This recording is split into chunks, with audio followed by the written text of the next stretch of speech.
Bəla mən kəsəbə səyyətən və əhatət bihi xətiatuhu fəulaikə əshabun nar hum fiyha xalidun.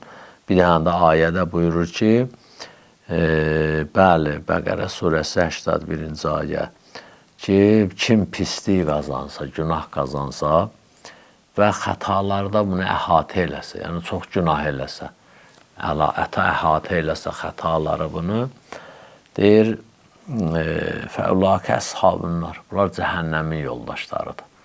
Cəhənnəmin yoldaşıdır. Yəni cəhənnəmdən ayrılmazdı, özdə hum fiyha xalidun. Allah göstərməsin, özdə deyir, onlar cəhənnəmdə əbədi olacaq əzabla. Yayda 10 gün isti olur, 38-39-a qalxır, dözə bilmirik. Nə bilim, 40-a qalxanda deyirik faciədir. 1-2 dərəcədə qalxanda yer-göy tətil olur. Cəhənnəmdir, Allah iraq eləsin.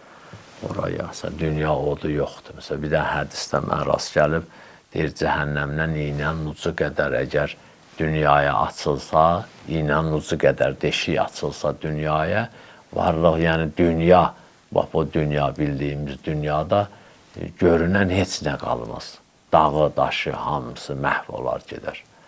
Yəni, indi onun içərisində, həmin o cəhənnəmin odunun içində əbədi qalmaq, Allah Muhammədə xatir heç kimə göstərməz.